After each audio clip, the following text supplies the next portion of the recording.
El alebrije, figura emblemática y colorida de la artesanía mexicana, se presenta esta temporada en Guadalajara para conmemorar el 10º aniversario del equipo. Tras una década de innovación, compromiso y esfuerzo, Ecari, el hijo del viento, rinde homenaje a nuestra línea de tiempo integrando patrones y colores de inspiración azteca, así como el trabajo de todos los miembros que han formado parte de la agrupación. Esta aeronave cuenta una historia que no necesita palabras. Es la evolución viva del legado de UNAM Aerodesign. Detrás de cada trazo existe una estructura que sostiene este legado. Para que Ecari tome forma, requerimos un esquema organizacional sólido, y es por ello que nuestro equipo se divide en 3 sistemas, en diseño mecánico, aviónica y administración. Esta estructura nos permite trabajar en paralelo y así mantener comunicación constante entre sistemas. Sin embargo, la sostenibilidad del proyecto no depende solo de ingeniería. Desarrollamos alianzas estratégicas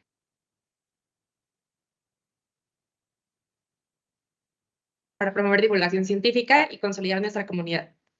Este respaldo permitió que Ecari fuera técnica y financieramente viable. Establecimos proyecciones estratégicas de los ingresos y egresos del equipo, siendo como cada año nuestra rifa anual la principal fuente de recursos, así como la venta de mercancía y cursos, priorizando la relación costo, beneficio y tiempo para cumplir nuestros objetivos.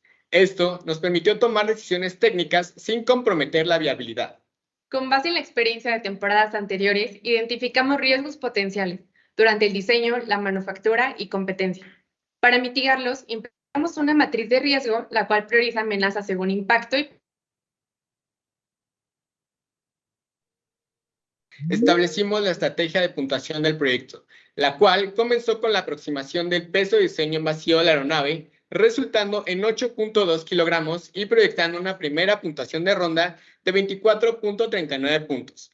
Posteriormente, para las rondas de carga, estimamos un peso de diseño máximo de 13.6 kilogramos, ajustándose a un plan de vuelo de 6 rondas, culminando en un aproximado de 174 puntos en total. Asimismo, implementamos una bahía de carga de 6 compartimientos asegurada por un mecanismo de cangrejo, permitiendo un fácil acceso y rapidez en el desmontaje.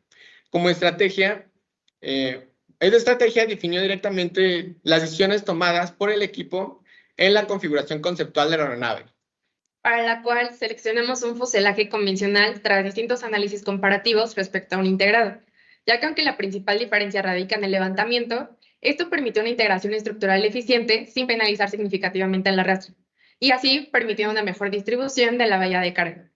Por limitaciones de altura, adoptamos un empenaje en configuración 1, manteniendo 2 estabilizadores verticales pequeños, los cuales garantizan estabilidad de la aeronave como las dimensiones de altura requeridas. Asimismo, seleccionamos un tren fijo tipo triciclo, por su simplicidad, bajo peso y estabilidad en pista. La limitación de altura condicionó el sistema de propulsión. Para cumplir con las restricciones, optimizamos el sistema 850 watts, seleccionando un BESC y empleando el software de Motocalc para las simulaciones e iteraciones. Finalmente, obtuvimos una configuración de motor Scorpion de 250 kb junto a una hélice de 20 por 10 pulgadas. El empuje estático se validó experimentalmente en banco de pruebas y el dinámico mediante simulaciones. A su vez, la autonomía se aseguró mediante una batería de 8 celdas para propulsión y una batería independiente de 2 celdas para control, garantizando margen operativo durante la competencia de 12 minutos en 4 rondas de vuelo y 40 minutos de control. Posterior a ello, comprendimos la relación que existe entre la fuerza de momento generado por la superficie alar y el empenaje, de tal forma que elegimos un perfil aerodinámico que mantenga una buena relación levantamiento-arrastre junto al coeficiente de momento. El ala semitrapezoidal resultante proporciona una distribución de sustentación efectiva y con una envergadura de 2.53 metros y un perfil de la familia Wortmann, logramos obtener un diseño final. Adicionalmente, optimizamos geométricamente la envergadura para maximizar la eficiencia y reducir el arrastre parásito. Con el diseño aerodinámico definido, aseguramos la estabilidad y control de la aeronave, mediante análisis estático lateral y longitudinal, considerando los coeficientes de momento y brazo de palanca óptimo, el balanceo de la aeronave, la manufactura y dimensiones. Las superficies de control se definieron a partir del tensor de inercia del modelo CAT, y los servomotores los seleccionamos según los requerimientos de torque y las restricciones geométricas. Finalmente, la estabilidad dinámica la verificamos evaluando los modos de vuelo y los factores de amortiguamiento.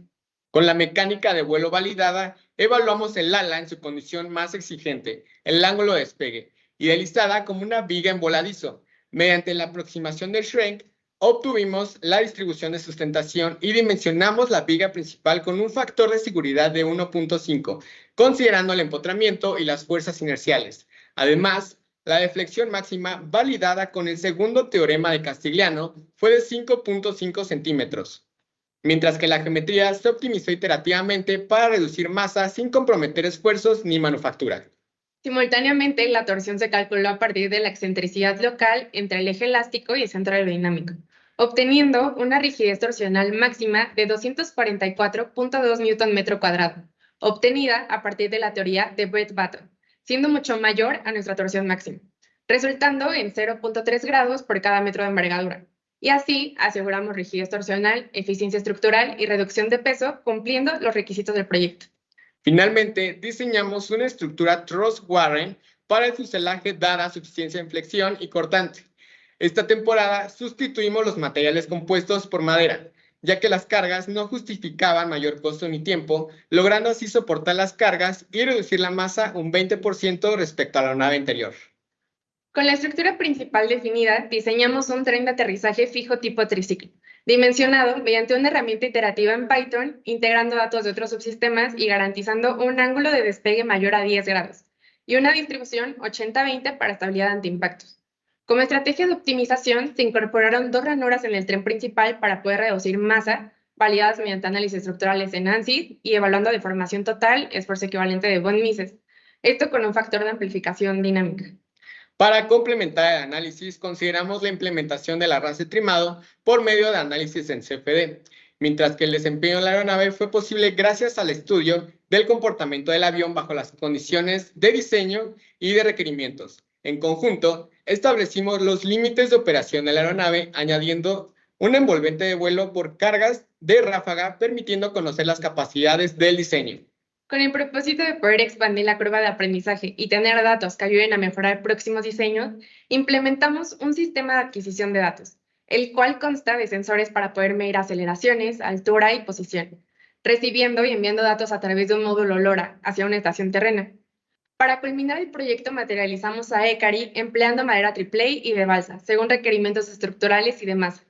Los trenes de aterrizaje los mecanizamos en aluminio para poder garantizar precisión e integridad estructural, y las geometrías complejas se resolvieron mediante manufactura aditiva en PETG. Posteriormente, se efectuaron pruebas de impacto y carga estática en el ala y en el sistema de aterrizaje para validar los diseños. Con estos resultados, avanzamos a la fase de pruebas de vuelo. En un primer intento, una actualización del firmware impidió el enlace entre el receptor y la radio, por lo que no nos fue posible despegar. En una segunda prueba, ECARI logró mantenerse en el aire. Sin embargo, un error en el balanceo desplazó el centro de gravedad hacia la nariz, provocando el desplome.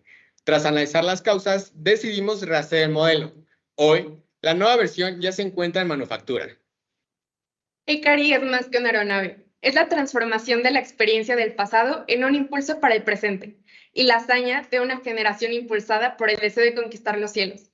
Y con eso, hoy presentamos una aeronave lista para afrontar los retos de la competencia. En Unamaro Design no solo honramos el pasado, sino que también inspiramos el presente y construimos el futuro. Gracias. Gracias. Bien, 9 minutos exactamente. Estamos dentro del tiempo. Bueno, pues como saben, vamos a pasar a la sesión de las preguntas y ustedes nos van a tener que responder. Así que, como primer juez, por favor, Axel, no sé si tengas algunas preguntas para nuestros compañeros de Unamaro Design. Hola chicos, sí, buenas tardes. Primero que nada, felicidades.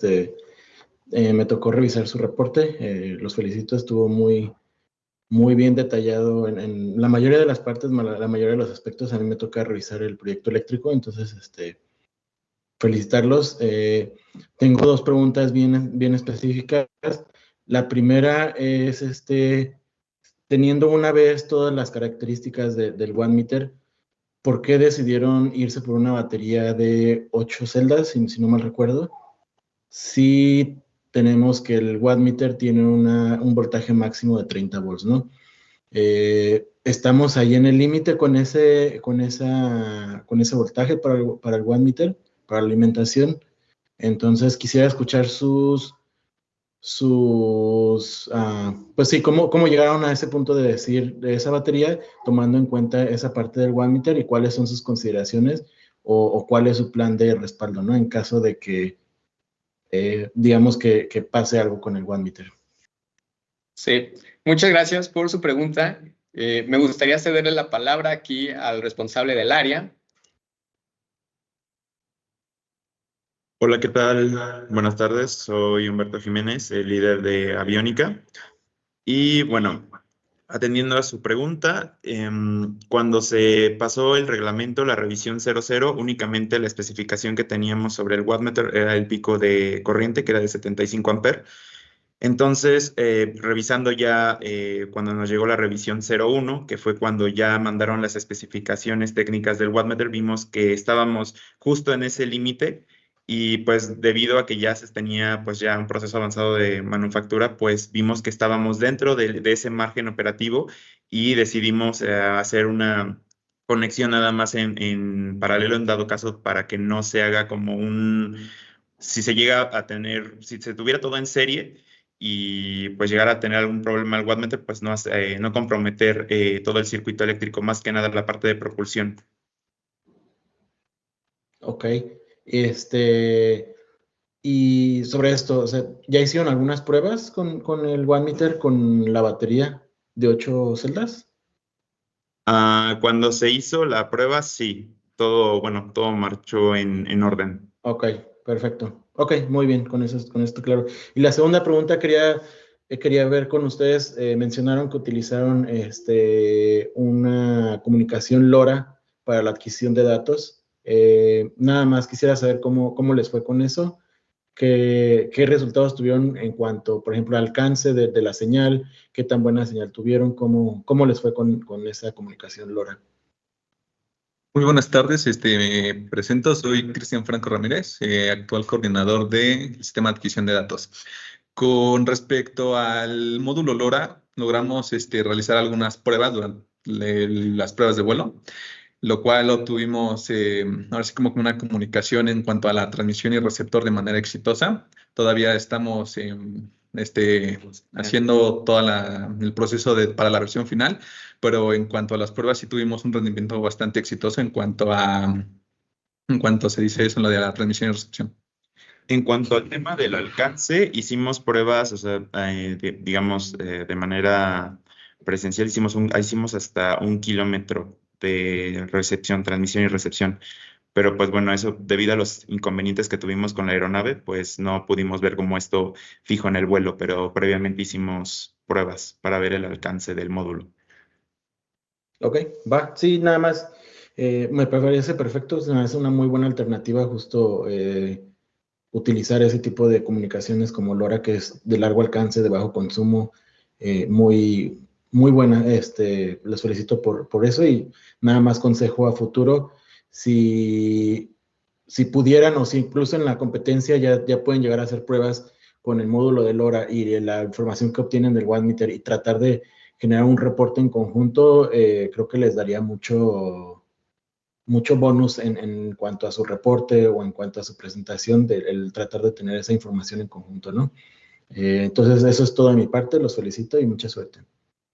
Muchas Muchas gracias. gracias.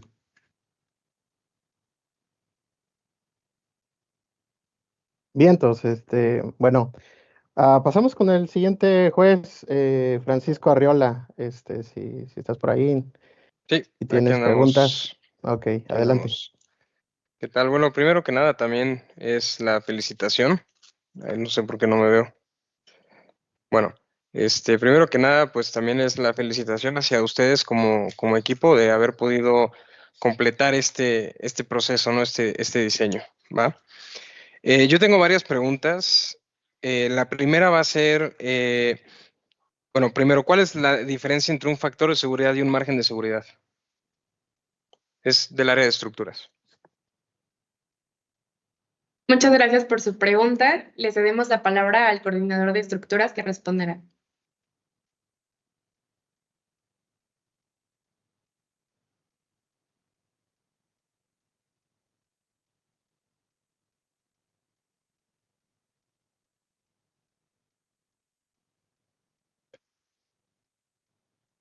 ¿No se escucha? Ah, ya, creo. Sí, hola, ¿qué tal? Buenas tardes. Mi nombre es Lino Polonio y actualmente soy el coordinador de elementos estructurales.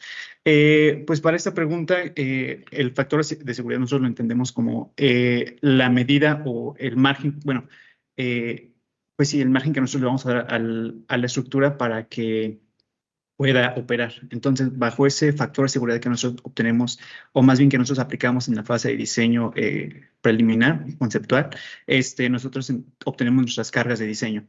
En cambio, un margen de seguridad es hasta dónde va a poder operar ya la estructura en sí completa en este caso. Ok, entonces, bueno, no entiendo por qué en su reporte parece ser que los confunden, ¿va? Hay que tener mucho cuidado. Factor de seguridad se aplica a la carga, margen de seguridad es sobre los esfuerzos, ¿va? Ok. Entonces, ustedes mencionan que su viga tiene un esfuerzo de ruptura de 55 megapascales sobre un esfuerzo actuando de 18.79 y dan un factor de seguridad. Aguas porque dicen que es de 2.97, pero en realidad sería 1.97 porque están expresando un margen de seguridad, ¿va? Ok. Entonces hay que tener mucho cuidado, ¿ok? También un poquito sobre el reporte, mencionan 114 newtons de corte máximo. ¿Eso ya es con factor de seguridad o es sin factor de seguridad? Sí, eso ya es con factor de seguridad. Ok, ¿cuál es el peso máximo de su aeronave? ¿El peso que ustedes estiman cargar máximo? 13.6 kilos. Ok, bueno, entonces hay algo que no está cuadrando, ¿no? Y bueno, por último, tengo de su presentación, me llamó mucho la atención que mencionan el eje elástico. Ajá. Sí. ¿Cuál es ese eje elástico? ¿Cómo lo definen? Bien, el eje ¿Qué es? elástico, el eje elástico es simplemente la conexión entre el centro de cortante de toda, bueno, nosotros vamos a decir el centro cortante de toda la semi-envergadura. En este caso, nosotros lo obtuvimos mediante análisis de elemento finito en ANSYS para encontrar justamente ese centro cortante de cada sección. ¿Pero qué representa físicamente? Representa el pivote, de cierta forma, el pivote que tiene el ala a torcer en O el sea, torcimiento. digamos, si yo cargo mi ala sobre el eje elástico, ¿qué pasa? No hay torsión, solamente hay flexión. Ok.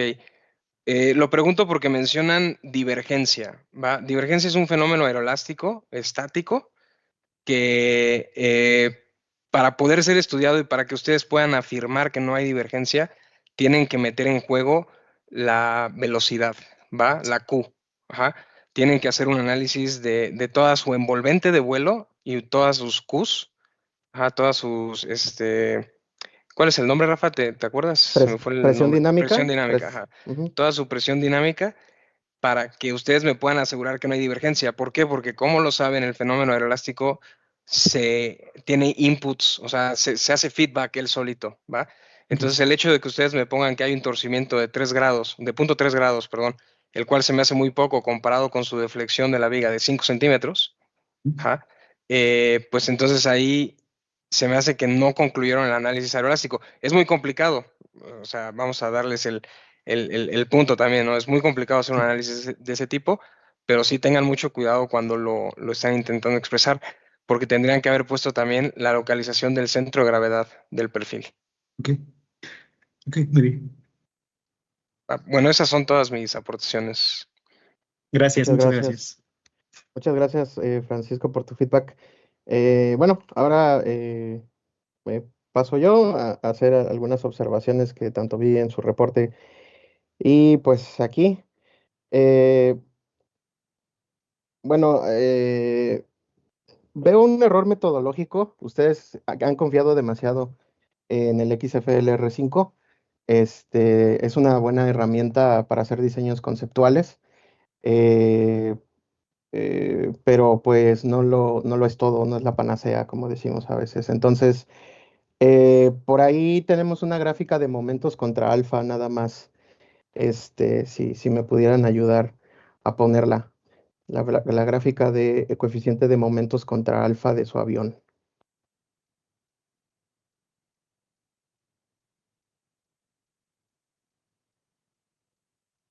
Ok,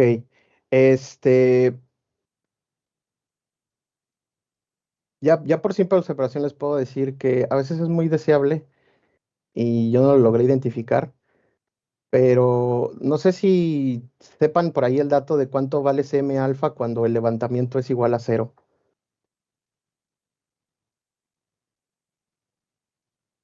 Por ejemplo, ahí pasa alfa y CM, bueno, la gráfica pasa exactamente en el origen, ¿no? Pero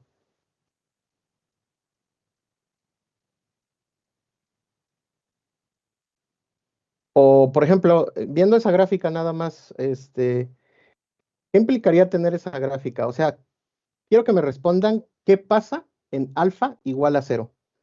¿Quién me pueda responder esa pregunta?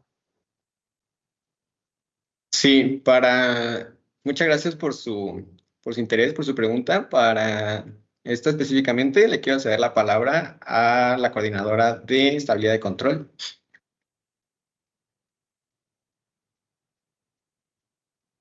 Em, Buenas tardes, soy Genia, la coordinadora de estabilidad y control.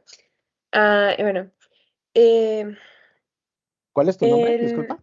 Jania, Jania Lisbeth, ¿no? sí, Pérez Vargas, ok. sí. Bueno, el, esa gráfica, su valor de momento de cabeceo con alfa igual a 0, eh, tiene un valor negativo muy cercano a 0, aproximadamente de menos 0.004. Ok. Lo que ahí nos dice que, o sea, si bien no está generando como que un momento igual a 0, está generando como un momento de cabeceo negativo. Ok, sí, negativo. Y como tú dices, es muy chiquito, ¿no? Ujú, Si es muy chiquito, pues casi podríamos decir que no hay casi momentos, ¿no? Y que entonces la aeronave como que va balanceada, ¿no? sí. La cuestión aquí es que tú tienes ese valor en alfa igual a 0. ¿Tú sabes qué alfa necesitan para volar en condición recto y nivelado a máxima carga, por ejemplo? Según recuerdo, es de 25 grados. Ujú, de 25. valor de alfa. Ujú. Ok, bueno, si es por ejemplo, es un valor alto. Si nosotros nos vamos ahí, pues ni siquiera llegamos a 25. Vamos a decir eh, 10 grados, ¿no? Ahí en 10 grados tú tienes como 0.25, ¿no? Vamos a ponerlo así. Entonces, todo el tiempo, si tú quieres volar en nivelado, en vuelo recto y nivelado, todo el tiempo tu aeronave va a tener a torcer, ¿no? Todo el tiempo va a estar haciendo eso y al piloto no le vas a ayudar a controlar la aeronave, ¿no? Todo el tiempo se va a estar peleando. Entonces, pues ahí a lo mejor va a tener que aplicar un trim y bueno, estaría bueno también ver si hay curvas de trim, ¿no? De deflexión de elevadores, etcétera, etcétera. Ujú. No sé si las obtuvieron. Sí, disculpa, es que me equivoqué de ángulo. Ok. Ese de 25 es de la deflexión del elevador. Ah, Sí, el máximo de cuando está en recto y nivelado es de 10 grados. de 10 grados, ok. Bueno, seguimos a lo mismo y qué bueno que te lo tenemos ahí.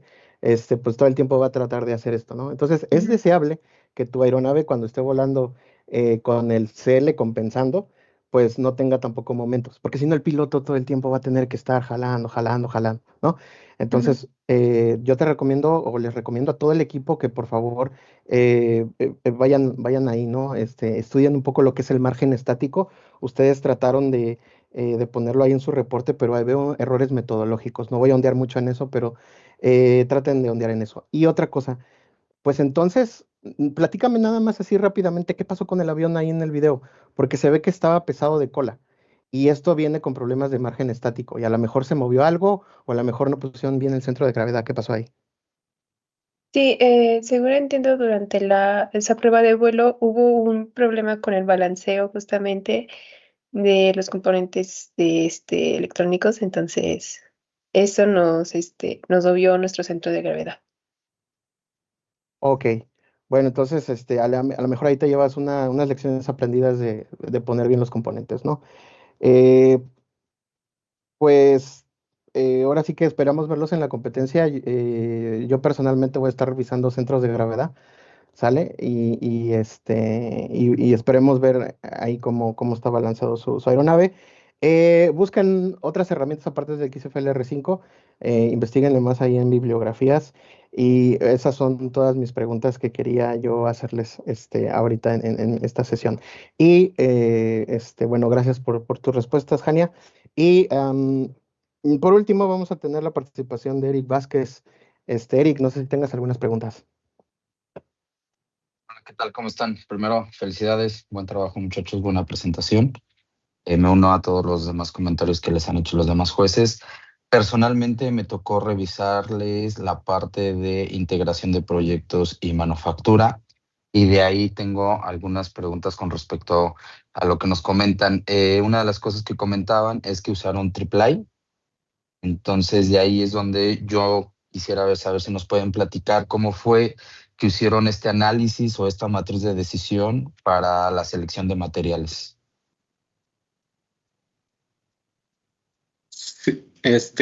Justamente para esta sección le quiero ceder nuevamente la palabra a los encargados del área. De nuevo yo. La decisión para tomar en madera, por ejemplo, el AAA y la balsa, fueron más que nada por la disponibilidad que teníamos en el equipo de esos materiales, además también de los métodos de manufactura para pues tratarlos.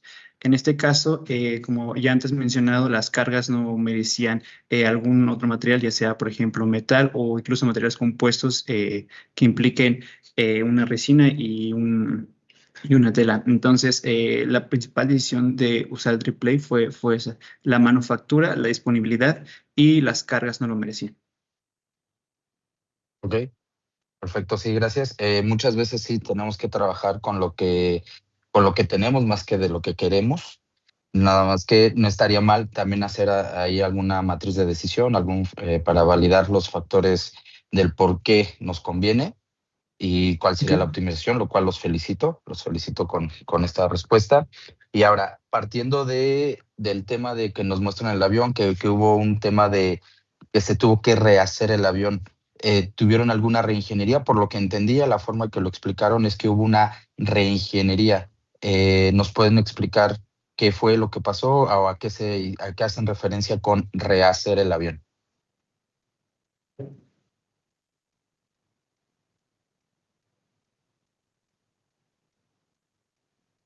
Sí, para rastrear el modelo, pues realmente ya teníamos como la estructura original, la volvimos a hacer. Sin embargo, aumentamos un poco la cuerda del estabilizador horizontal, debido a que las superficies de control salieron pues relativamente pequeñas, dadas pues obviamente las limitaciones de altura y dimensiones de la aeronave.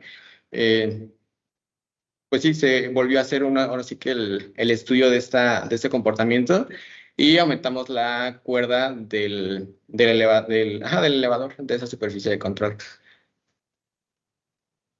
Ok, perfecto. ¿Eso lo tienen documentado? Ese cambio aún no. ¿Eso es un cambio de ingeniería que tenemos del reporte a lo que tenemos hoy día con el avión? Sí, sería un cambio de ingeniería. Ok, bueno, el motivo del por cual les hago esta pregunta, y creo que Rafael les comentó unas palabras que son bien importantes en la ingeniería que se le llaman lecciones aprendidas. Esta parte de las lecciones aprendidas, yo les recomendaría que se fueran documentando con tiempo. Hay herramientas, creo que el año pasado platicamos sobre la parte del problem solving, los AMEF, propias lecciones aprendidas que tiene su propio formato, todo eso.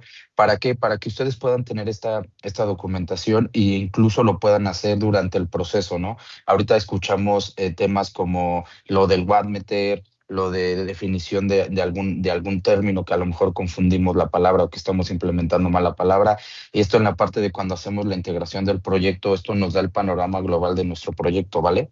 Entonces yo lo que les aconsejaría es implementar estas metodologías de mejora continua, donde puedan tener este tipo de feedback previo a hacer este tipo de entregas, ¿no?